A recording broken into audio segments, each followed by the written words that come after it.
Hello, this is episode 110 of Radio Free Humanity, the Marxist-Humanist podcast, coming to you from deep within capitalist society. I'm Andrew Kleiman, your co-host. This episode's main segment is the continuation and conclusion of a conversation between Theresa Henry and me, recorded on January 20.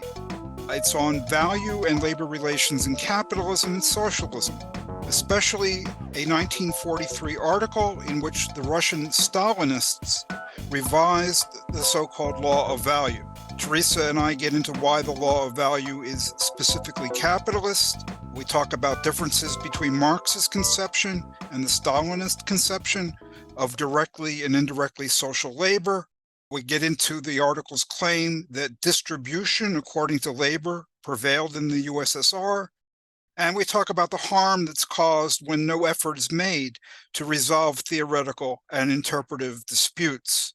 Please also do listen to part one of our discussion in episode 109, where we talked about what the Russians revised, the direct role that Stalin played in the revisions, the debate between Raya Dunayevskaya and pro-Stalinist economists regarding the article and its claims, and the significance of the revisions at the time for Russian society and for theory, and the continuing significance of the revisions today. But before that main segment in this episode's current events segment, regular co-host Gabriel Donnelly and I will be discussing whether Donald Trump will be able to establish a dictatorship in the United States if indeed he does become president again in one way or another. Gabriel and I recorded the conversation on February 4, and we focus on two recent pieces about the topic that were published in Politico.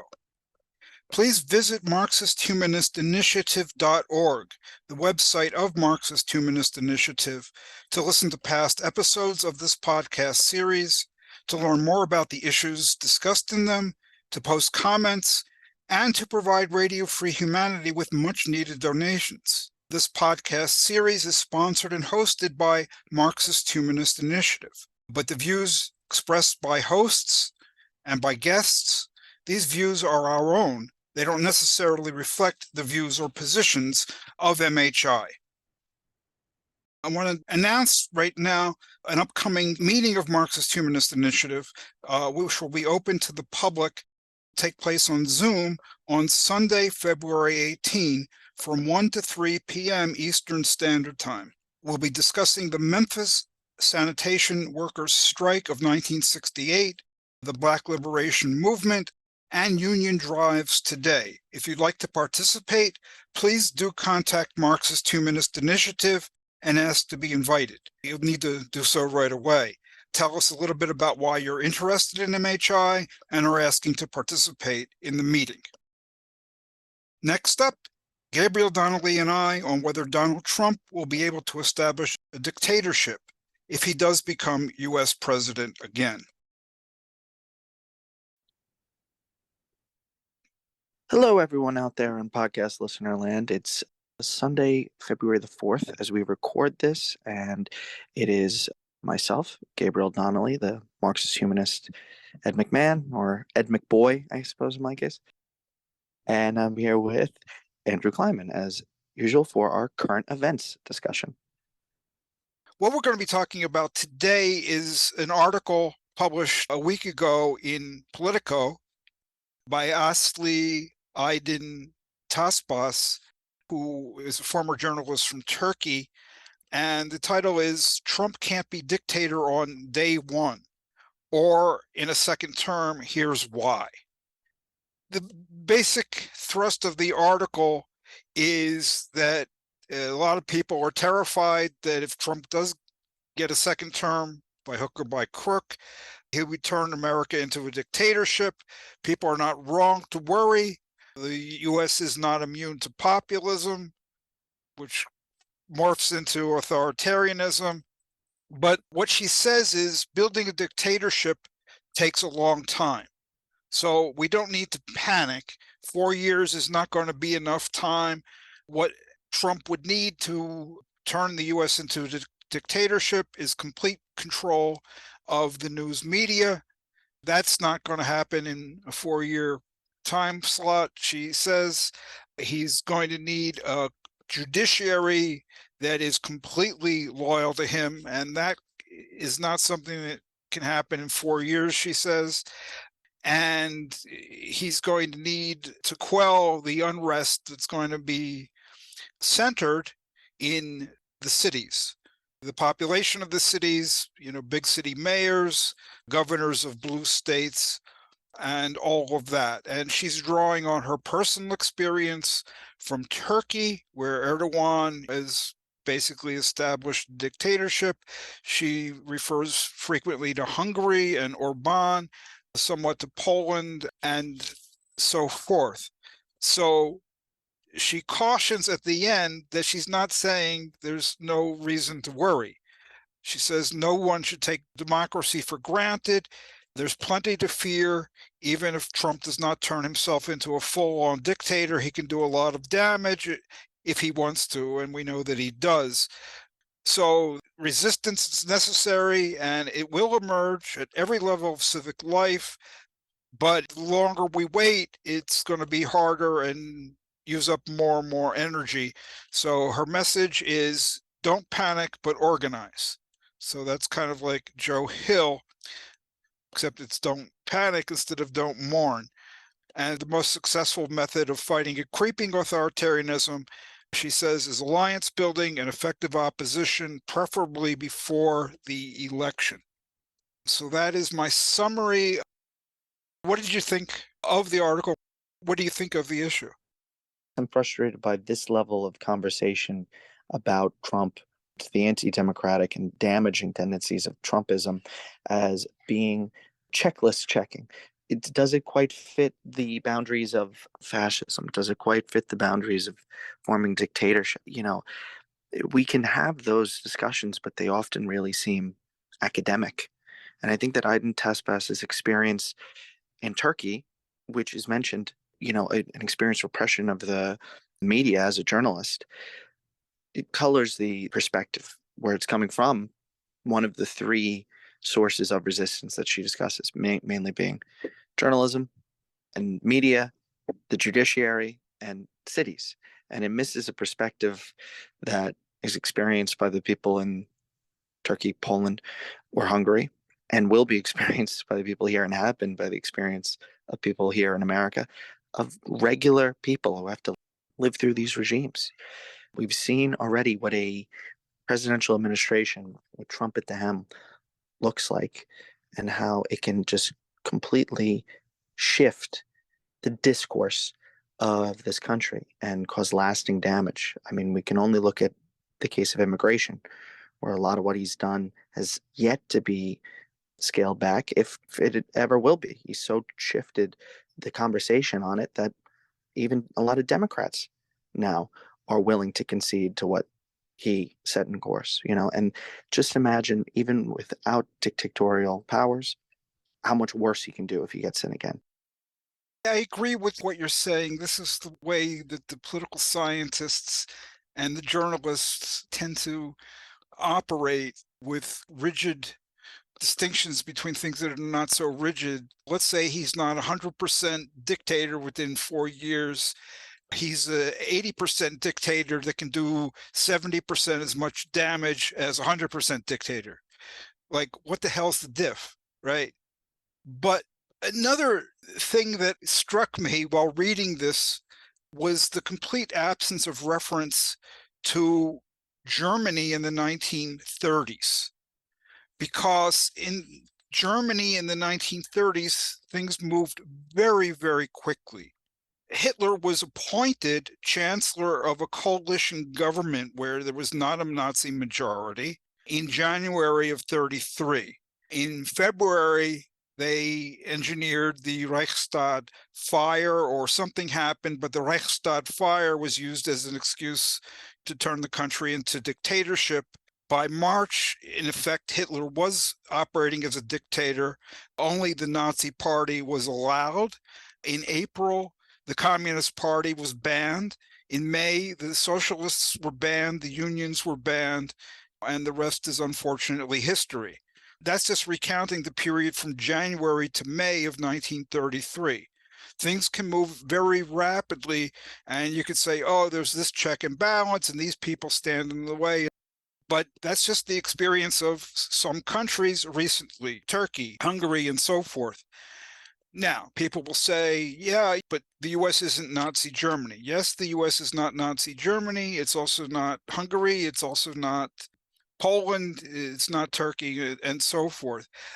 I have a lot of doubt about how much we can learn from history in terms of these are the parameters of what can happen, and nothing can happen outside that box.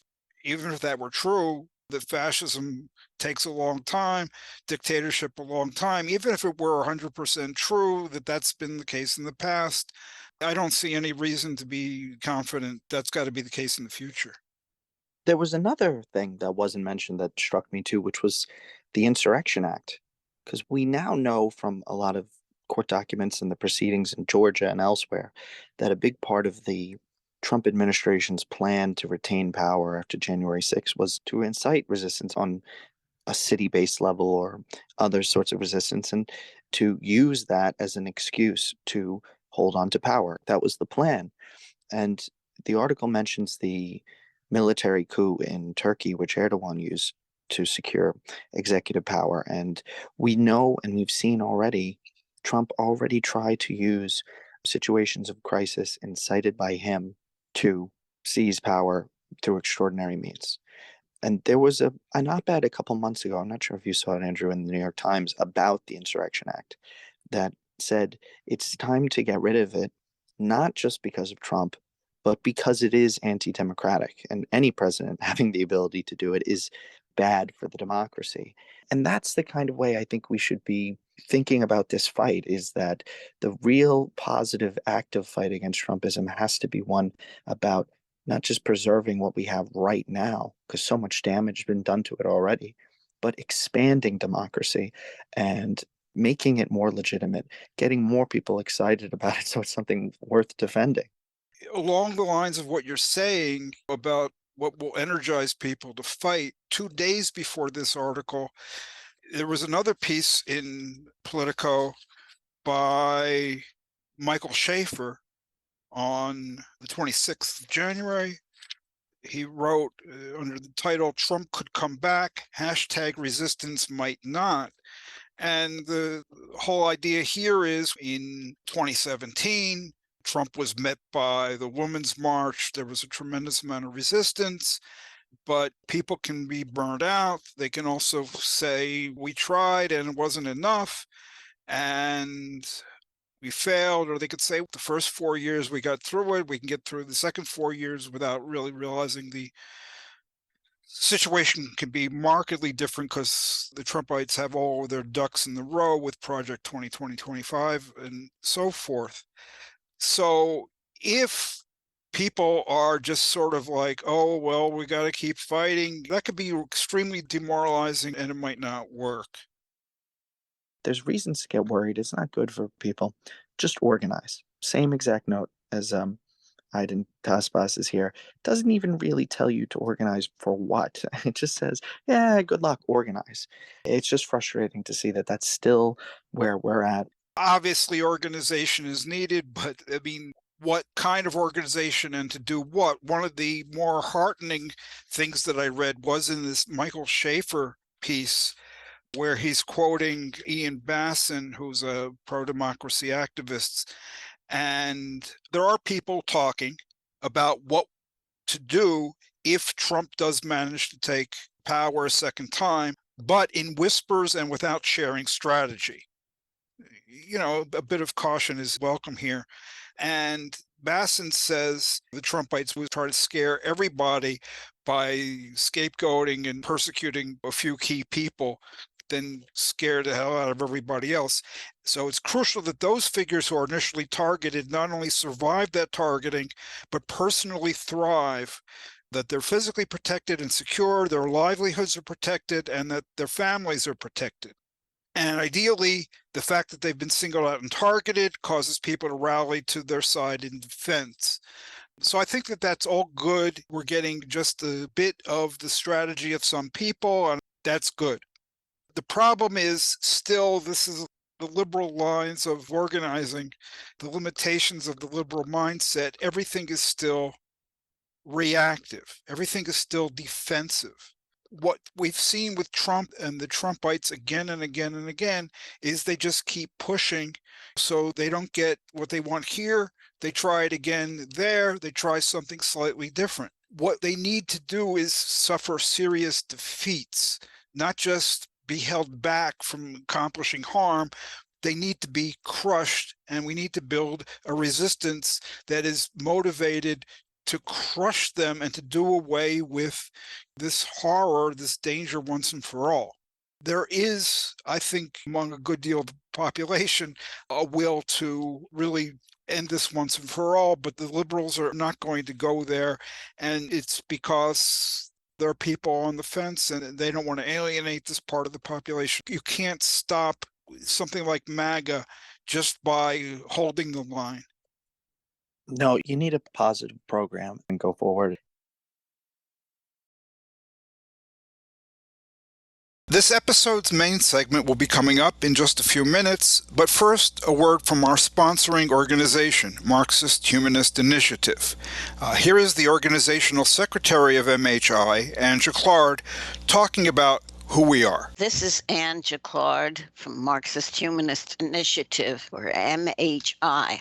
MHI aims to contribute to the transformation of this capitalist world by projecting, developing, and concretizing the philosophy of Karl Marx and its further development in the Marxist humanism articulated by Raya Dunayevskaya.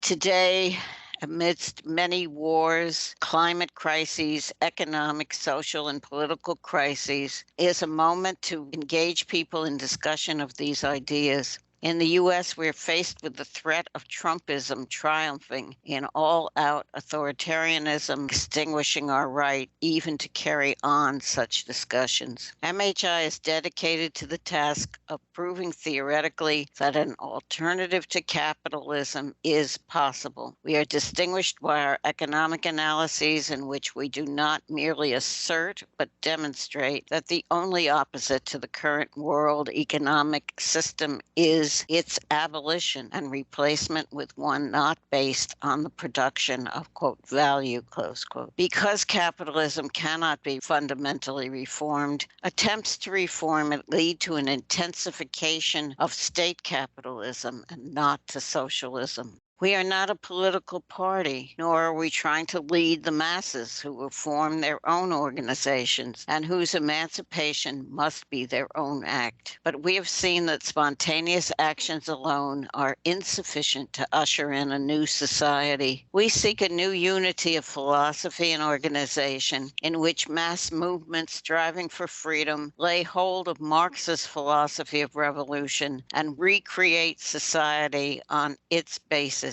Our ideas and actions, as well as our structure and rules, are guided by the interests of working people and freedom movements of people of color, LGBTQ people, other minorities, women, youth, and all those around the world who are struggling for self-determination in order to freely develop their own human natures. We have no interests separate and apart from theirs. To this end, we open our website and podcast to the widest possible dialogue with people around the world.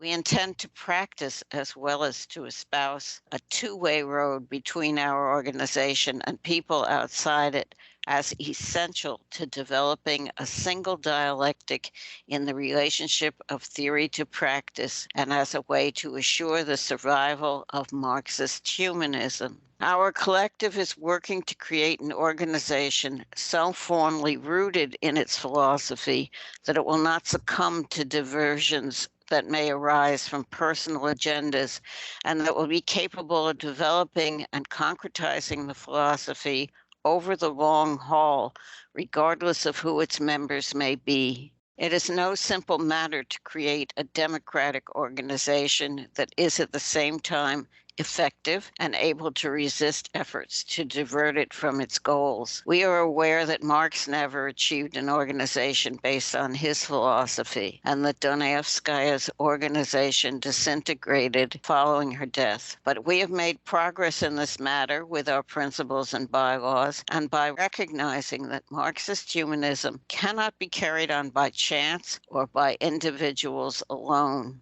An organization is needed in order to test and prove ideas. We invite all of you to join us in this discussion and our initiative. That was Andrew Claude, the organizational secretary of Marxist-Humanist Initiative, the organization that sponsors this podcast series, talking about who we are. Let me announce again the next MHI meeting on Zoom on Sunday, February 18, from 1 to 3 p.m. Eastern Standard Time. It's on the Memphis Sanitation Workers' Strike of 1968, the Black Liberation Movement, and Union Drives Today. If you'd like to participate, please contact Marxist-Humanist Initiative, ask to be invited, and tell us a little bit about why you're interested in MHI. Next up is this episode's main segment, the second part of the discussion between Theresa Henry and me on value and labor relations in capitalism and socialism. One of the key things we're talking about right now is a revision to Marx's law of value and this pedagogical attempt to teach capital in a way that's like, oh, look, commodity production existed in the towns of Italy in the 14th century. So the law of value must have operated there. And if it operated before the moment of capitalist production, it can operate after. Look, it does operate after. This is a socialist society. It operates here. So this kind of like trans-historical, teaching students to look for the so-called trans-historical quality of the law of value. It's meant to obscure that Marx himself conceived of the law of value as historically specific to capitalist production.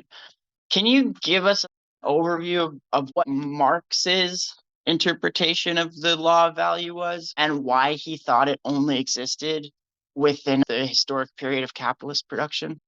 So first thing again is what value is abstract wealth. Keep in mind, value is abstract wealth. Now, if you look throughout history, that basically is very uncommon. If it exists at all, usually it doesn't. What's always existed are various different concrete forms of wealth. But there was originally no wealth in the abstract. You owned land, something concrete. You owned tools, something concrete. You owned your personal effects. Maybe you owned slaves, but not abstract wealth. So production then was production of concrete useful things or use values. The production of these useful things was not at the same time simultaneously the production of abstract wealth, production of value. But that's what it is today. You produce a car, but you're also producing value.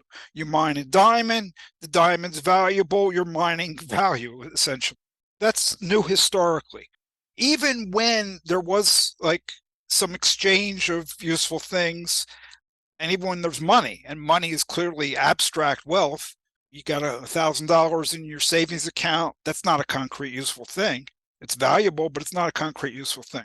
So prior to capitalism, you had some exchange of useful things, you had money in some cases, but you didn't have useful things that were also abstract wealth being produced. The things that were exchanged were just like what you had left over. You produced and you had more after providing for your own needs, your family's needs, whatever. So exchanges were of like these surpluses, or exchanges took place for ceremonial reasons or whatever. So things were produced, some of them were exchanged, but they weren't produced for the purpose of being exchanged. They were produced for the purpose of use. You mentioned purpose before. That's all important here. What is the purpose of our production? Things were produced to meet needs for use. They weren't produced for the purpose of being exchanged. And because they weren't produced for the purpose of exchange, the production process wasn't affected by what might happen down the road when some of these things did get exchanged. and in particular, the rates at which the things exchange or the prices. That didn't affect production. For instance, let's say you're a peasant and you're producing a variety of goods for subsistence, for yourself, for your family, and maybe you'll have some extra milk, and you can exchange that extra milk for a neighbor's extra eggs. There's going to be a rate of exchange of milk for eggs, but that rate of exchange isn't going to affect your production, which has already taken place.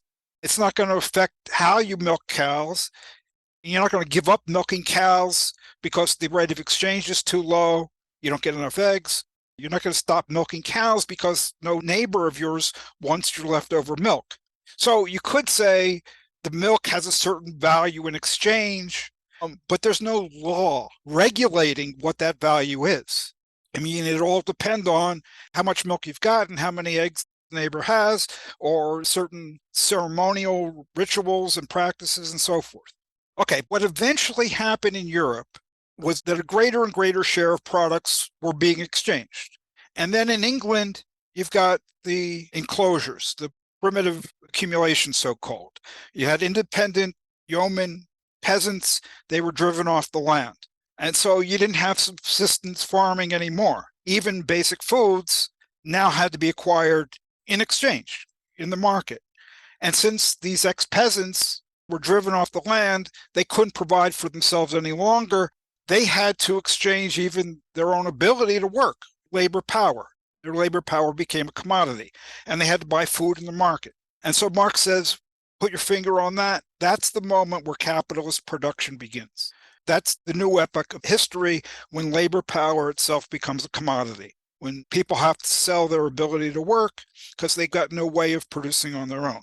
So what you've got now, and this is now capitalist production, is the great bulk of useful things are being produced for the purpose of being exchanged. And because that's the purpose, the value that these things are going to have in exchange becomes all important.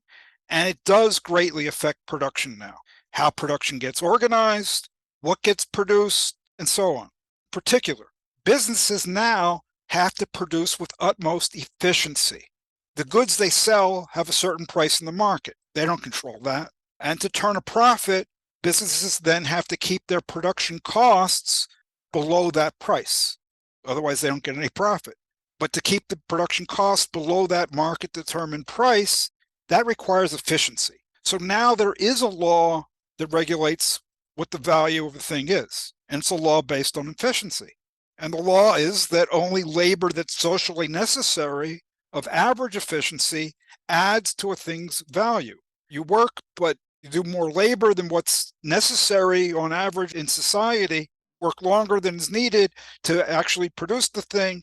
On average, that additional labor doesn't create additional value. That's the law. So that's why the law of value does not operate prior to capitalism, but only in capitalism. But what about after capitalism? Here again, we got to go back to what the concepts are, what Marx meant by socialism and communism, both the lower phase and the higher phase of communism. What he meant by this is a society in which production is communal, the means of production, tools, equipment, supplies, the means of production are collectively owned and controlled. There's a society without social classes, and labor is directly social. It doesn't have to create value in order to qualify as a contribution to society. So obviously, there's no law of value that regulates production in this case because there's no value at all. And people will once again be producing just concrete, useful things for needs for themselves and for others. Only now the others are not just their immediate family or whatever. Now it's the members of society as a whole for whom people be producing. That's very helpful. I want to see if I can wrap my head around all of that. So you're saying before capitalist production, people produced things they needed. Maybe there was some excess. Those excess things would be traded for other things in the community that were produced. You used the example of milk and eggs. Here, there's no law regulating that exchange because the things themselves aren't produced for the purpose of being exchanged. So when the peasant goes out to collect the eggs in the chicken coop or to milk the cow, he's not going, I got to get 12 eggs out of the coop today. I got to get 4 liters of milk out of the cows today because that's what I need to exchange for X, Y, and Z. He's going to the cow or to the chicken to get things for himself and his family to eat. If there's leftovers, they're exchanged. There's nothing other than the fact that they're leftovers guiding that exchange. There's no consistent principle stating these things will be exchanged for this reason. And then the other part, even more important than reason, is the amounts. How much of this for how much of that? There's no law regulating that. So the law of value regulates purpose of production and exchange, but also the value of the amounts that can be exchanged for each other. The rates at which they exchange, how much milk you give up to get a certain number of eggs, or how much milk you give up to get $10 in return. The prices, in other words. Right. And then when labor power itself becomes a commodity, the law of value stipulates that labor that goes over what it takes on average to produce something doesn't add value. If one firm is producing slower than the other firm, that labor time that goes over what an average time it takes to produce a commodity doesn't mean that there's more value in that product. There's not more value in the product because it's gone over the socially necessary labor time.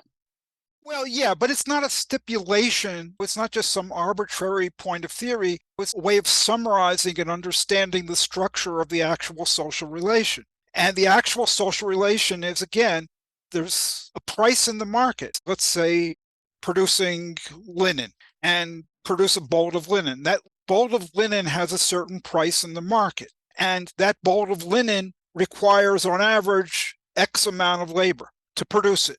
And you're working with outmoded equipment, or you got workers who are ill-trained or old or whatever. You have produced this bolt of linen, but on average, it only requires X amount of labor.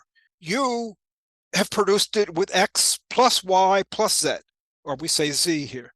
Does that extra labor create extra value? No. You can't raise the price of your product above the market price just because you got bad equipment and slow workers and whatever. No, it's got a market price. So all of that extra labor is just a waste. It's not value creating. Yes, it's a law, but the law doesn't come down from heaven. The law is a way of understanding the structure of the social relation. Right. It must be so in capitalist production, not in the sense that someone legislated it or ordained it into existence. This is what's happening in capitalist production, not along the sense of a piece of legislation or like someone said should be this way. Generally, not everybody uses the term law, like law of physics or law of economics. Not everybody uses it the same way. But in general, what I think Marx meant by a law, and I think in this case, is that the law is what explains the phenomena. For instance, why do inefficient producers suffer? Because they're producing not with at least average efficiency. The amount of actual labor that they put in to produce a product is more than the social average. So that explains the phenomenon of why they suffer. Okay, that makes sense to me. And the final thing I wanted to try to understand a bit deeper and better is this concept that you mentioned near the end of your explanation of Marx's law of value, the concept of directly social labor as opposed to indirectly social labor. So you talk about how in Marx's view, in a socialist or communist society, in both phases, the lower phase and the higher phase of communist production, there is no production of value. Labor is directly social.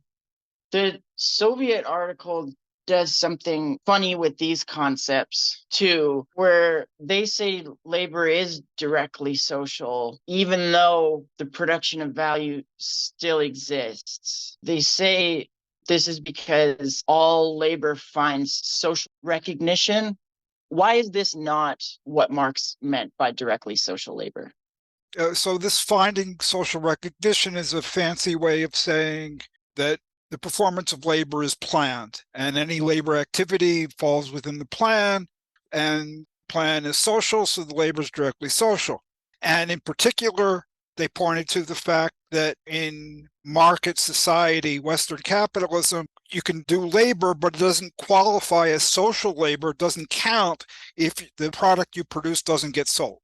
And they said, it doesn't matter in the USSR. So a lot of stuff was not produced for sale in the market, but even if it was, even if it's produced and it later doesn't get sold, labor is considered social labor. The workers would be paid and all of this. So the labor is directly social.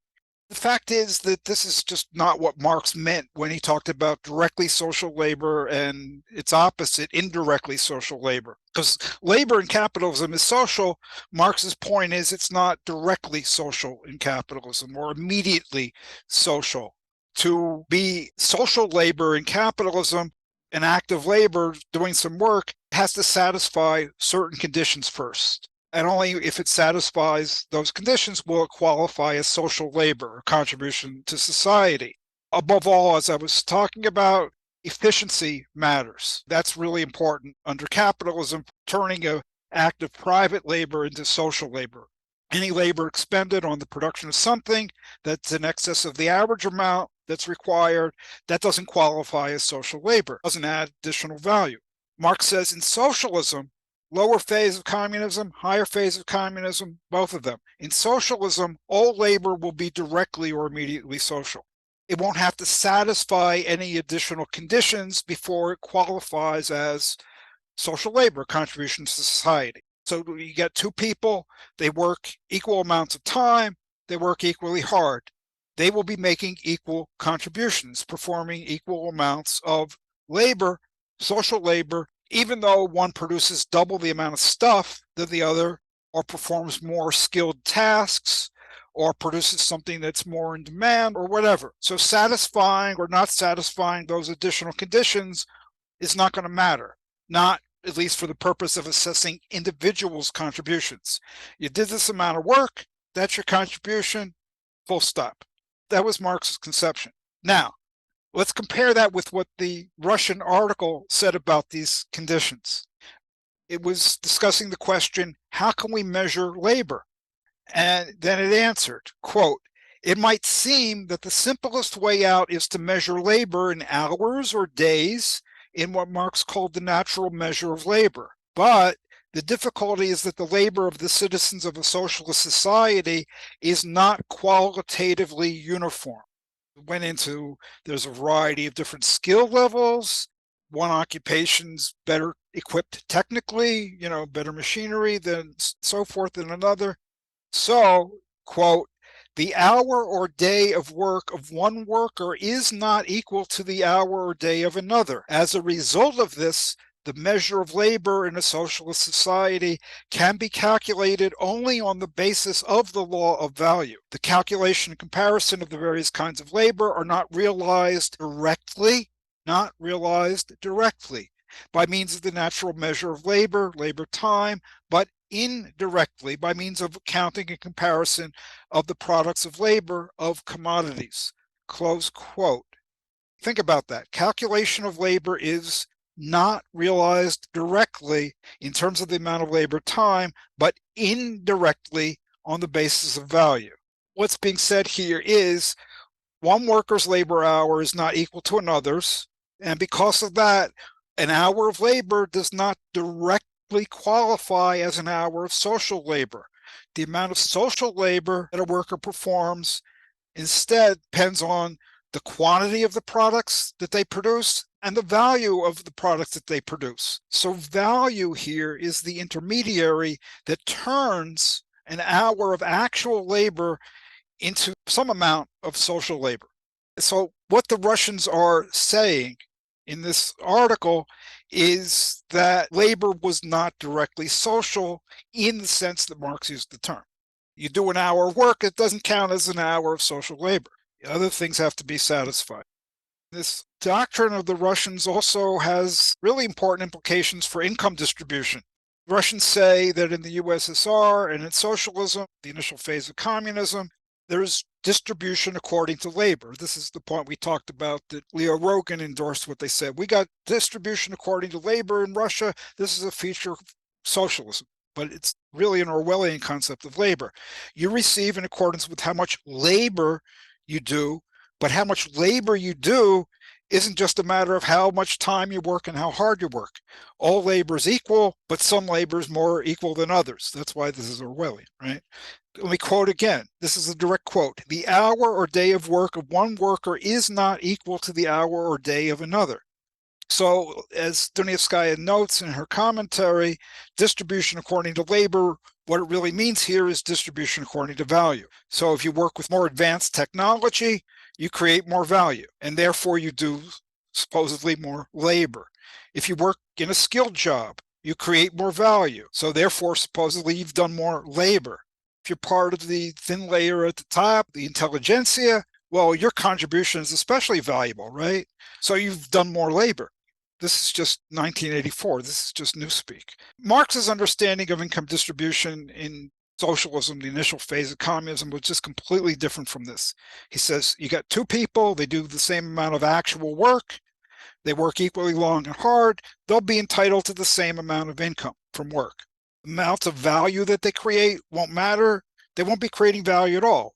Abstract wealth value is not going to exist at all in the lower phase or the higher phase of communism. The amount of products that different individuals produce won't matter. Their contribution to society is going to be assessed on the basis of how much actual work they do, and only that. And then the higher phase of communist society, the link between what somebody contributes and what they receive, that will finally be broken if we ever get there. People will contribute according to their ability, receive in accordance with their needs. Okay, that wasn't remotely similar to what was taking place in Russia, but the Russian article didn't claim that that was taking place. The point is that the article and the Stalinists in general said that the USSR had achieved socialism, the lower phase of communist society. Marx's conception of what qualified as social labor in the lower phase and his conception of distribution in the lower phase, that was also not remotely similar to what was taking place in Russia. So for Marx, directly social labor means, for example, 1 hour of labor time equals 1 hour of labor time.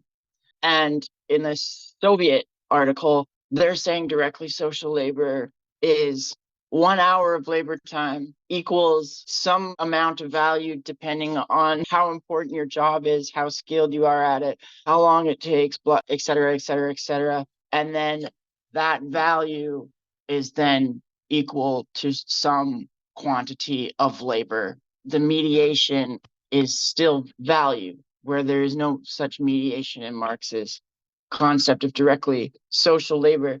So absolutely, yeah. So you work for an hour because of the value and the amount of what you produce. That's 7 hours social labor. Somebody else works for an hour, same intensity, but because of the value and the amount that they produce, it's 15 minutes of social labor. So all labor is equal, but some labor is more equal than others. It's just right out of Animal Farm. So as a cook, maybe my 1 hour of labor is 15 minutes, but as a professor of economics, 1 hour of your labor is 1 hour. Yeah. And Comrade Stalin and Comrade Molotov, and they do a lot of very valuable social labor. So they do a lot of labor. Right.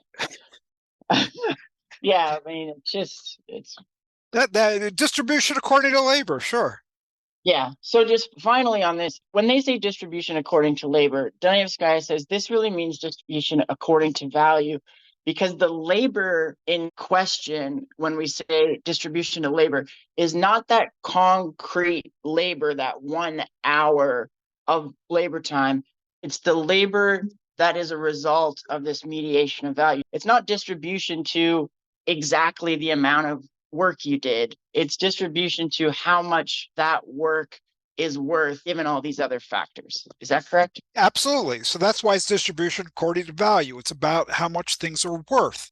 What they call labor is not labor at all. If you work an hour and I work an hour at equal intensity, we both do the same amount of labor. End of story. You haven't done 7 hours of labor. I haven't done 15 minutes of labor. We both done an hour of labor. They're just calling labor what's not labor. And what's labor, they're calling not labor. They're saying how much value you create determines how much work you've done or how much labor you perform. It's nuts. It reflects the relations of capitalism in general. We could get into that and how it does that. The fact of the matter is really dealing in newspeak here. Labor is value, value is labor, war is peace, etc. Yeah, freedom is slavery, ignorance is strength. Look around you, use your heads.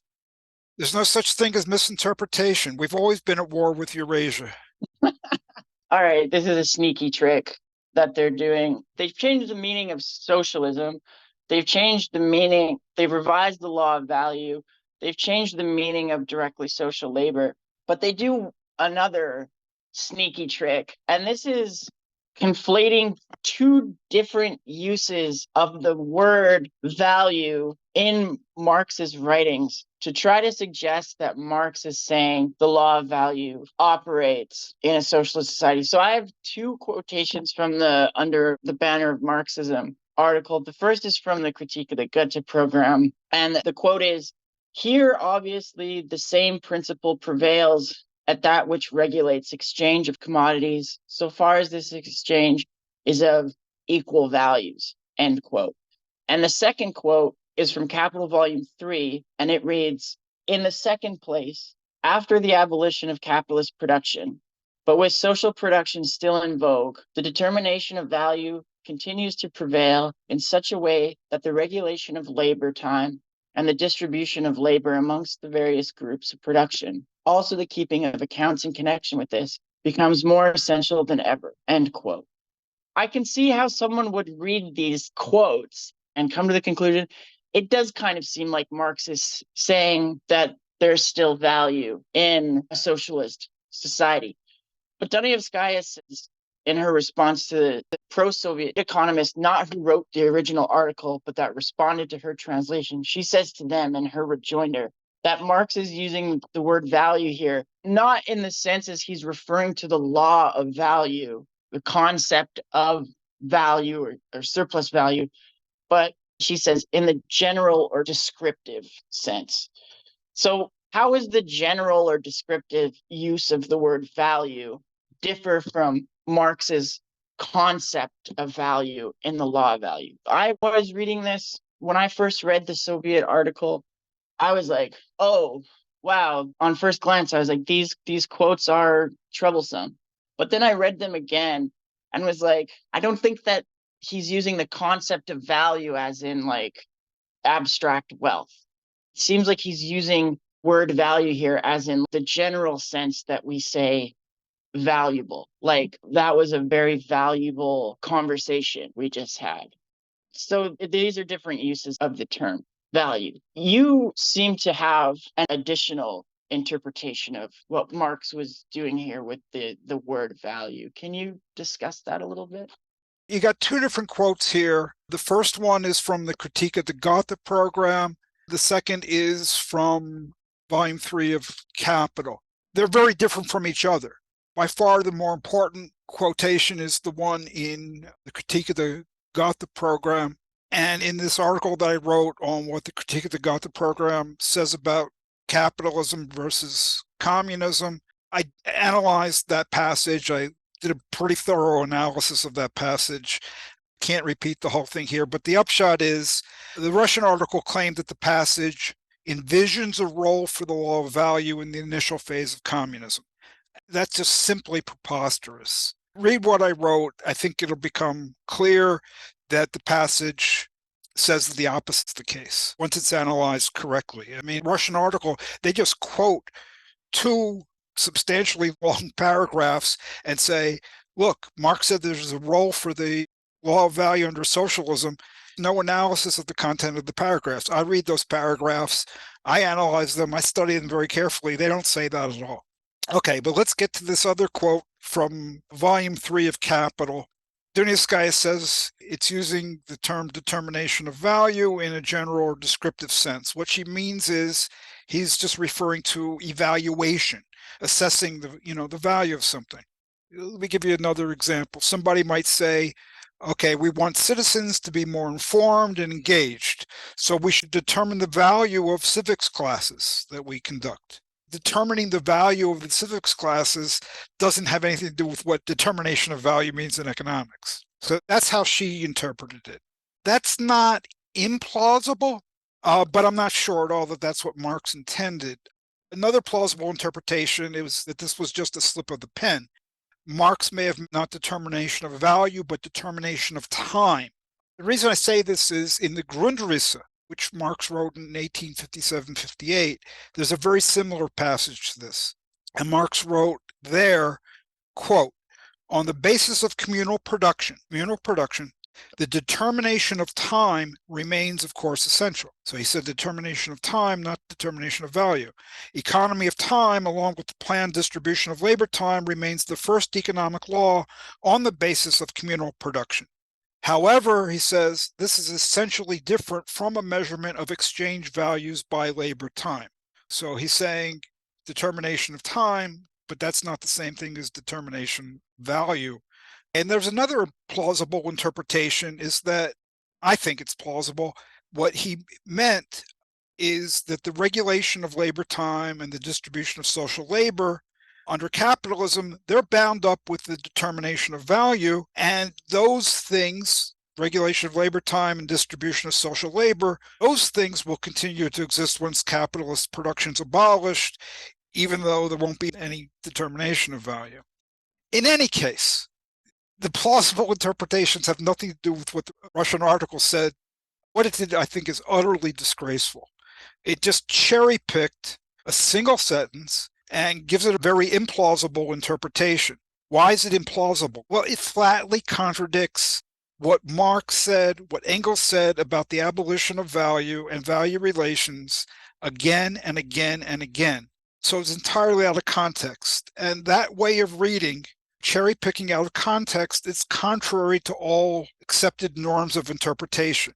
The task of an exegetical interpretation, where you're trying to get at the author's meaning, is you're trying to make the text make sense in the context of the whole. And in this case, it's the whole of Marx's theory. The article's doing the opposite. It lifts one sentence from an unpublished manuscript out of that entire context. It ignores the massive amount of textual evidence that Marx's view was the opposite of what it was claiming. I talked about Stalin's hostile attitude to Marxian theory and to theory in general. This is another example of a hostility to Marxian thought and to theory in general. I think that's a really good point. Both of your interpretations make sense to me. I had a similar reaction as Dunayevskaya, but I do see how your interpretations would make sense. I mean, you give evidence about a similar sentence in the Grundrisse, which shows you're trying to understand what Marx is meaning in the context of his larger argument. And if you reread the quote from Capital Volume 3 with determination of time instead of the determination of value, it seems like he's talking about, we'll have to calculate labor time, because that will be the measure of distribution. One hour will equal 1 hour, and we'll need to. Yeah, not only distribution, but also the allocation of labor in society. It's like, well, we want this, we want that. This takes so much labor, that takes so much labor. And we need to not put too much labor over here and too little over there. This economizing on time will continue to be important, but that has nothing to do with, value. Not as such. And the final point you made about this disgraceful anti-philosophical, anti-theoretical added to Marx, you single out Stalin and the Stalinists as having a hostility to Marxist theory and to theory in general. But again, just like when we were talking about Stalin's comments to the economists and not having to consult Marx when you're doing Marxist theory attack more than a hint of this hostility to theory in general in the contemporary left, where people are willing or striving to go against norms of interpretation, who think that exegetical interpretation is not necessary or desirable. It leads to just like proliferation of implausible interpretations, and people don't seem to care whether the interpretations are plausible or not. If they work and if they sound good, that's the standard. The truth content is no longer the standard. It's how they look and how they feel, and if they satisfy the goals that were set out before the theory was developed. Or even, this will help me in my career. I'll have something to say, something that's new. Nobody wants to read. Nobody wants to publish what's already been said, even though it's right. It's not popular. All kinds of evil motives. Or we have to preserve debate. We can't ever resolve any controversy because then we would not be preserving debate. What would historical materialism then be publishing if it didn't drag on controversies more and more and more, so nothing ever gets settled, so everybody can come up with their new twist and so forth and make their career on that basis? Big publishing company, Brill, want to publish, and they want to publish slop, and libraries are going to take this journal. Who's being hurt? That's just the way things are, right? So it's a very bad situation. I especially think our goal is to preserve debate rather than resolve contradictions and controversies. Harmful. I think especially harmful for people who are trying to enter the Marxist left that don't have academic training, who maybe come out of grassroots activist circles, who are dissatisfied with what they've seen there, and they're looking for bigger ideas, more total universal ideas, and then they find Marxism, but what they find is 1 million different Marxisms and no sense whatsoever to this number will reduce down to a couple or one definitive interpretation. And this is just incredibly disorienting. Like, I'm someone who has been reading Marxist theory my entire adult life and in my teenage years. I'm not new to it. I'm no master, but I'm not new to it. And I still find it incredibly disorienting, where you read something and then you can go on to the next website, or maybe you don't even have to go to the next website. You can go on Jacobin and you can read an article that says one thing, and then you can read the next article that says the exact opposite thing, and there's no sense of a result to this controversy. Or, for example, I read this Canadian publication where there was a debate between two people that called themselves socialist humanists about Ukraine, and they had opposing viewpoints, but nothing was resolved at the end. There was this one guy had one point, the other guy had another set of points. They disagreed with each other.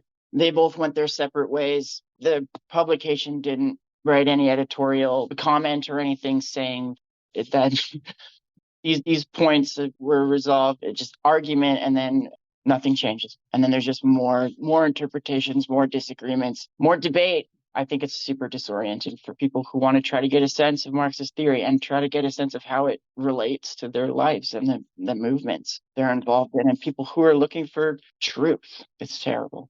I want to clarify, because this is another matter where people are, our enemies are going to twist what we say, even if we're very careful, but all we can do is be maximally careful. The problem is not that there are a variety of views published. I think it's perfectly fine, good that you've got publication that has different perspectives, even opposing points of view, and it publishes them, and they can call themselves socialist humanists, they can call themselves whatever. The point is that these opposites just sit there in a kind of peaceful coexistence. Differences don't get resolved. That is the problem, is differences don't get resolved. There's not even an effort to resolve them. As the years go by, this piles up. The problem gets worse and worse and worse. You get more interpretations, more theories, more and more unresolved differences. In a situation like this, there cannot be progress. Why not? This is something that Thomas Kuhn, the famous philosopher of science, emphasized in his famous book, The Structure of Scientific Revolutions. In a situation like this, where these differences don't get resolved, you're preventing progress. Why? Well, another thing he emphasized is this is self-evident. Once you think about it a second, it's obvious that this is preventing progress. In a scholarly community, whether you think of Marxian scholarship or physics or chemistry, whatever it might be, in a scholarly community, progress it simply is the resolution of controversy. Determine that some claims, some ideas should be rejected. They're false, they're not properly formulated, they're consistent with other things, so forth. Rejecting them, that is progress, that is moving forward. Physics, you had Aristotle's theory of motion. That eventually got rejected after 1,000 years. That was progress. Several hundred years after that, Newton's theory of motion got rejected. More progress. On the other hand, you've got a scholarly community. It isn't testing claims and ideas to the point where it discards those that prove to be false or whatever. That lack of resolution, that simply is the absence of progress. And I don't think everything has to be resolved one way or another. If you think chocolate ice cream is best, think vanilla is best, somebody else thinks strawberry is best, there's no problem there. Why? Because there's no contradiction between these things. It's entirely possible that for you, chocolate's best. For me, vanilla's best. For somebody else, strawberry. There's a lot of things that aren't like that. Aristotle's, Newton's, Einstein's theories of motion, they can't all be correct. They do contradict one another. The claim that value exists in what Marx called socialism, the claim that value doesn't exist in what Marx called socialism, these claims contradict one another. They can't both be right. So the controversy does need to be resolved, or there's not going to be any progress. And then there's the other matter about Marx in particular, when you get controversies regarding what his theories were, and they never get resolved, and there's no will to resolve them. The outcome is inevitably a situation in which the meaning of Marx's writings could be anything. It could mean this, could mean that, could mean the other thing, just as he was saying. It means this to me, means that to you, means that to the Jacobin, means this to that socialist humanist. But if Marx's writings, if Marx's theories could mean anything, then they mean nothing. Nothing determinate in any case. So when you get these unresolved controversies that persist and proliferate, it causes Marx to do a disappearing act. That's the upshot of all of this. And you have one of the sharpest minds the radical movement has ever had, and he labors over this stuff decade after decade after decade, and then it means nothing because of how people are treating it, because of how regimes are treating it. I think it's absolutely tragic. The distinction you made is important, and it shines a light on what Marxist-Humanists are trying to do. So we're not trying to do the left unity thing where we're saying, no, don't talk about that issue. It's alienating. We have to unify on the broadest, lowest common denominator possible. We're not saying that. We're also not saying, like the Stalinists or the Trotskyists or the Maoists, that our political line is the only correct one, and any deviation from this line is a revisionism and a deviation from true Marxism. And what we're saying is, yes, disagreement is good. Theory can't develop without criticism, without the checking of ideas, without the discussion of ideas, without disagreements, frankly. But the point of disagreeing with someone should be towards finding the truth of the matter and resolving the contradiction or the controversy around the subject. So the disagreement is not a virtue in and of itself. It's a method to get towards truth, because truth is the goal. So we can't have this left unity thing where we agree to not talk about things, because then those things are left shrouded in mystery and distortion and untruth. We can't have just the dogmatic obedience to a line, because what if the line is wrong? We'll never know, and we're making horrible theoretical, moral, and strategic missteps all the time. So we have to have this disagreement, but we can't have this disagreement that is its own end, and that just its goal is the proliferation of interpretations and the diversity of positions. The end has to be truth, comprehension of the situation, concrete theory that can inform our attempts to transform society. Yeah, I think very important what you're saying, and what you said a bit earlier, came into the movement, and you're not an academic. This is not a career choice for you to discuss these matters. There's a lot of people who are in a very different situation. They're going to be listening to this and they're going to be like rolling their eyes and, oh, you're so naive. Look, this is how the game is played. And they've kind of known their whole life, or they get into it and they bust out very quickly. Yeah, this is a game. This is how the game is played. This is, how one gets a job, how one advances and so forth. This is just how the game is played. So that's the way it is. The problem comes when there are people like you coming into radical movement looking for answers that are correct, that are tested, that have stood the test of time. They're not made privy to the idea that this is just a game. And they don't want just a game. They know why it shouldn't be just a game for the reasons that you said. That's who is done a disservice above all. Okay? These people are taking resources, wasting time, dominating, radical discourse, and crowding out what genuine people who genuinely want social change want when they look for ideas and listen for them. So I think that's extremely important you're raising, because, yeah, there are people who know this is all a game and so forth and so on. But why should this be the case? Why should this be dominating the discourse? And why should the people who are looking for something better be so ill-served?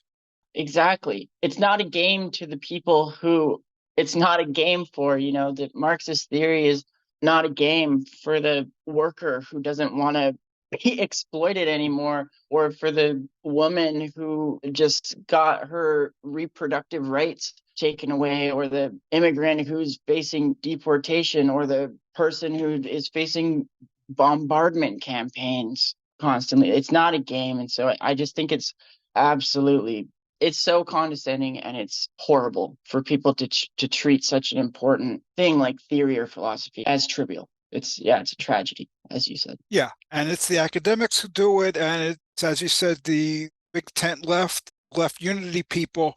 Thank you so much for your time and for having me on and your thoughtful responses.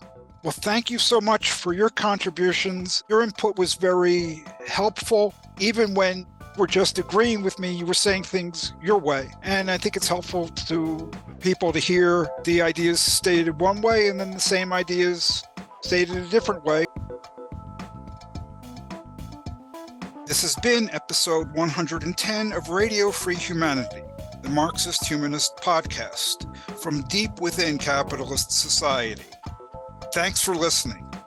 Please visit MHI's website, Marxist-Humanist-Initiative.org, to listen to other episodes, to learn more about the issues we discuss, to post comments, and to donate to this podcast series. Goodbye.